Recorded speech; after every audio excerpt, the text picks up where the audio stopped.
कभी सोचा है कि कुछ जगहें ऐसी भी होती हैं जहां की दीवारें भी बातें करती हैं? जी हाँ, आज हम चल रहे हैं गोलकुंडा किले के सफर पर, एक ऐसी जगह के राज खोलने जो इतिहास, कमाल की इंजीनियरिंग और हैरत अंगेज कारनामों से भरी पड़ी है।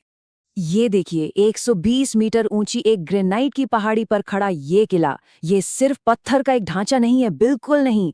इन दीवारों ने, जानते हैं, बड़े बड़े साम्राज्यों को बनते और मिटते देखा है, और आज भी इनकी खामोशी में वो सारी कहानियां कैद हैं। लेकिन इस किले का सबसे बड़ा राज, इसका सबसे बड़ा चमत्कार किसी खजाने में नहीं छिपा है। नहीं, वो तो छिपा है इसकी दीवारों में गूंजती एक आवाज में। एक ऐसी कमाल की साउंड टेक्नोलॉजी जो आज के बड़े बड़े इंजीनियर्स को भी हैरान कर देती है। तो चलिए सबसे पहले बात करते हैं किले की सबसे मशहूर और सच कहूं तो सबसे हैरत अंगेज खूबी की। एक ऐसा साउंड सिस्टम जो उस जमाने की सबसे एडवांस्ड सिक्योरिटी टेक्नोलॉजी थी। नहीं, ये कोई जादू टोना नहीं है, ये तो है खालिस विज्ञान और आर्किटेक्चर का एक बेजोड़ नमूना। होता ये था कि फतेह दरवाजे के ठीक नीचे एक खास पॉइंट पर खड़े होकर अगर कोई ताली बजाए तो उसकी आवाज बिना किसी रुकावट के लगभग 1 किलोमीटर दूर किले के सबसे ऊंचे हिस्से यानी बाला हिसार तक साफ साफ पहुंचती थी। सोचिए, एक इंस्टेंट वार्निंग सिस्टम। उस जमाने में तो ये यकीन से परे की बात थी। तो मतलब ये सिर्फ दिखाने के लिए कोई आर्किटेक्चरल अजूबा नहीं था। नहीं, ये एक बहुत ही कारगर, एक बहुत ही इफेक्टिव वार्निंग सिस्टम था। कोई भी खतरा हो, शाही परिवार को फौरन खबर मिल जाती थी। लेकिन सवाल तो यही है कि ये हुआ कैसे? बिना किसी मॉडर्न टेक्नोलॉजी के उस दौर के इंजीनियरों ने ऐसा कमाल कर कैसे दिखाया?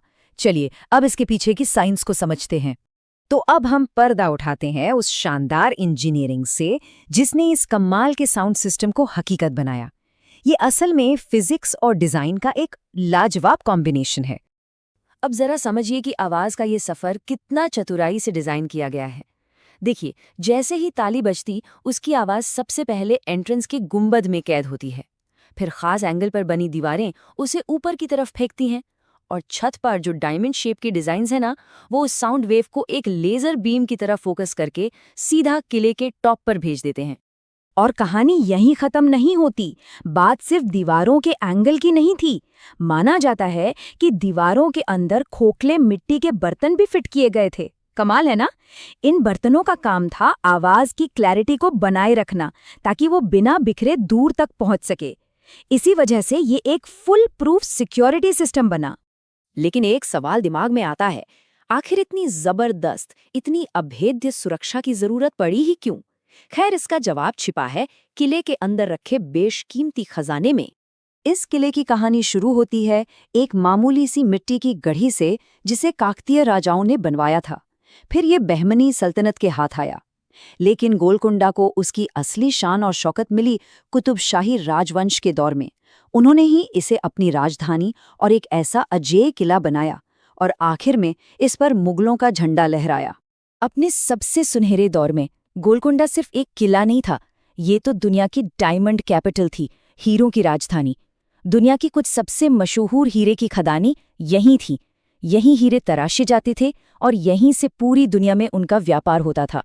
कोह-ए-नूर, द होप डायमंड, दुनिया के कुछ सबसे कीमती और नायाब हीरे एक जमाने में इसी किले की तिजोरियों में बंद थे। तो अब समझ में आया कि वो एक ताली से बजने वाला अलार्म सिस्टम इतना जरूरी क्यों था। जब इतना कुछ दांव पर लगा हो तो सुरक्षा तो ऐसी ही होगी। लेकिन रुकिए, इस किले के इंजीनियर्स का कमाल सिर्फ इस साउंड सिस्टम पर ही खत्म नहीं होता। अरे, इसकी दीवारों के अंदर तो और भी कई राज और शानदार डिजाइन छिपे हुए हैं। जरा सोचकर देखिए, उस जमाने में बिना बिजली के नेचुरल एयर कंडीशनिंग का सिस्टम और मिट्टी के पाइपों के जरिए पानी को ग्रेविटी के खिलाफ नीचे से ऊपर पहाड़ी पर पहुंचाना, ये उस दौर की इंजीनियरिंग का जीता जागता सबूत है। और हाँ, हर बड़े किले की तरह यहाँ भी एक गुप्त सुरंग की कहानी मशहूर है। एक ऐसा खुफिया रास्ता जो कहते हैं कि मुश्किल वक्त में शाही परिवार को बचाने के लिए बनाया गया था। पर सबसे दिलचस्प बात यह है कि आज तक उस सुरंग को कोई ढूंढ नहीं पाया है, जिससे इस किले का रहस्य और भी गहरा हो जाता है। लेकिन हर कहानी का एक अंत होता है। हर साम्राज्य की तरह गोलकोंडा के इस शानदार दौर का भी अंत हुआ और इसका पतन हुआ मुगल साम्राज्य के हाथों, जो इस किले के इतिहास का सबसे नाटकीय और आखिरी पन्ना है। जो दीवारें कभी इतनी शक्तिशाली थीं, आज वो बस राजसी खंडहर बनकर रह गई हैं, और जो तोपें कभी दुश्मनों पर आग बरसाती थीं, वो आज खामोश खड़ी हैं।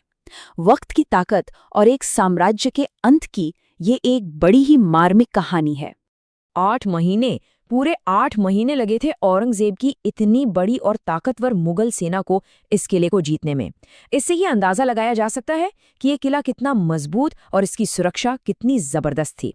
और इसी घेराबंदी के दौरान एक ऐसा जाबाज भी था, अब्दुल रज्जाक लारी, एक ऐसा सेनापति जिसने सरेंडर करने से साफ मना कर दिया और बहादुरी से लड़ता रहा। कहते हैं कि उसके जिस्म पर 70 से ज्यादा जख्म थे, लेकिन उसने हार नहीं मानी। आखिरकार ये अजेय किला ताकत से नहीं बल्कि धोखे से हारा।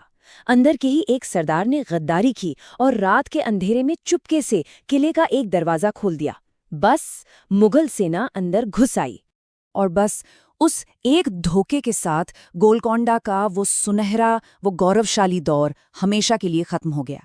आखिरी शासक को बंदी बना लिया गया और एक महान साम्राज्य इतिहास के पन्नों में सिमट कर रह गया। आज भी जब हवा गोलकोंडा के इन खंडहरों से गुजरती है तो लगता है जैसे वो कई अनकही कहानियां फुसफुसा रही हो। कौन जाने इतिहास के और कितने ही राज इन दीवारों में दफन है, जो बस किसी के सुने जाने का इंतजार कर रहे हैं। ऐसे ही इतिहास के अनसुने रहस्य जानने के लिए अभी सब्सक्राइब करें।